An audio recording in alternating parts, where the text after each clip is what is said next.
வணக்கம் மாணவர்களே. இன்னைக்கு நம்ம 10ஆம் வகுப்பு 2வது இயல்ல இயற்கைன்ற தலைப்பில் இருக்கக்கூடிய காற்றே வா அப்படின்ற கவிதையை தான் பார்க்க போகிறோம். இந்த கவிதை எழுதியவர் பாரதியார்.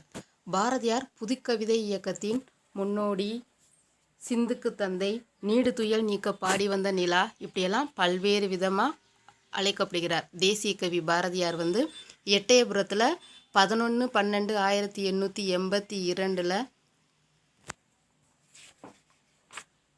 சின்னச்சாமி ஐயருக்கும் லக்குமி அம்மாளுக்கும் பிறந்திருக்கிறார். இவர் மொத்தம் வாழ்ந்த ஆண்டுகள்னு சொல்லி பார்த்தோம்னா 39 ஆண்டுகள் தான் வாழ்ந்திருக்கிறார். 1921 இறந்துட்டார். இருக்கக்கூடிய காலகட்டங்களில் இந்தியாவில் முதல்ல வசன கவிதையை அறிமுகப்படுத்தியவர் பாரதியார் தான். மேலை நாடுகளில் வால்ட் விட்மன் அப்படின்றவர் தான் முதல்ல வசன கவிதையை அறிமுகப்படுத்தியவர். அவருடைய பாடல்களை வாசித்து படித்து அதனுடைய சுவையால் இவர் ஈர்க்கப்பட்ட இவர் தான் தமிழுக்கு வசன கவிதையை அறிமுகப்படுத்தியிருக்கிறார்.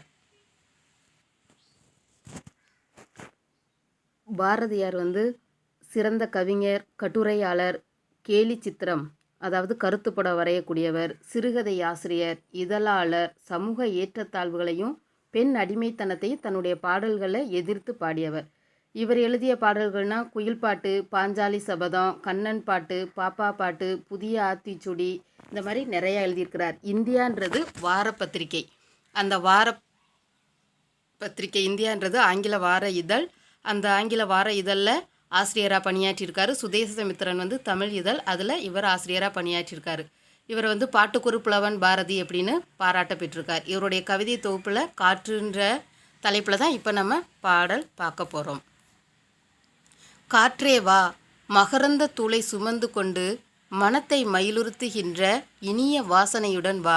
பாரதியாருடைய பாடல்களில் அதிகமாக வடமொழி சொற்கள் கலந்துருக்கும். இதில் கலந்துருக்கக்கூடிய வார்த்தை என்ன அப்படின்னு சொல்லி பார்த்தீங்கன்னா மயிலுறுத்து.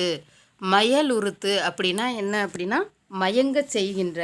காற்றே வா, மகரந்த தூளை சுமந்து கொண்டு மனத்தை மயங்க செய்கின்ற இனிய வாசனையுடன் வா. இலைகளின் மீதும் நீர் அலைகளின் மீதும் உராய்ந்து மிகுந்த பிராணரசத்தை எங்களுக்கு கொண்டு கொடு. பிராணரசம் அப்படின்றது உயிர்வலி. உயிர்வலின்னு எதை சொல்லுவோம்? ஆக்சிஜனை சொல்லுவோம். அப்போ இலைகளின் மீதும் நீர் அலைகளின் மீதும் உராய்ந்து மிகுந்த உயிர்வலியை எங்களுக்கு கொண்டு கொடு. காற்றே வா, எமது உயிர் நெருப்பை நீடித்து நின்று நல்லொளி தருமாறு நன்றாக வீசு. நம்மளுடைய உடலில் இருக்கக்கூடிய உயிரை நெருப்புக்கு உவமைப்படுத்தி சொல்லியிருக்கார். என்னுடைய உயிர் நெருப்பை நீடித்து நின்று காப்பதற்கு என்ன வேணும்? உயிர் வலி வேணும். நன்றாக வீசு. சக்தி குறைந்து போய் அதனை அவித்து விடாதே. உன்னுடைய சக்தியை குறைத்து கொண்டு என்னுடைய ஜீவனை அழித்து விடாதே. பேய் போல வீசி அதனை மடித்து விடாதே. பேய் போல அதிகமாக வீசி அதனை இல்லாமையும் செய்து விடாதே. மெதுவாக நல்ல லயத்துடன் நெடுங்காலம் நின்று வீசிக்கொண்டிரு. மெதுவாக வீசு. நல்ல லயம் அப்படின்னா சீராக வீசு. லயம்ன்றது வடமொழி சொல். மெதுவாக வீசு, சீராக வீசு, நெடுங்காலம் நின்று வீசிக்கொண்டிரு. உனக்கு பாட்டுகள் பாடுகிறோம், உனக்கு புகழ்ச்சிகள் கூறுகிறோம், உன்னை வழிபடுகின்றோம் அப்படின்னு பாரதியார் இயற்கையை குறித்து நிறைய கவிதை எழுதியிருக்காரு. அதில் காற்று இப்போ நம்மளுக்கு ரொம்ப காற்று மாசுபாடு அதிகமாக இருக்கிறதுனால காற்றை காப்பாற்ற வேண்டிய சூழல் இருப்பதுனால காற்றை பற்றின பாடல் நம்மளுக்கு கொடுத்துருக்காங்க. இதில் வடமொழி சொற்கள் இல்லாமல் தமிழ் சொற்கள் அதிகமாக வர்ற மாதிரி பொருள் கொண்டு பாடத்தை படிங்க. நன்றி மாணவர்களே.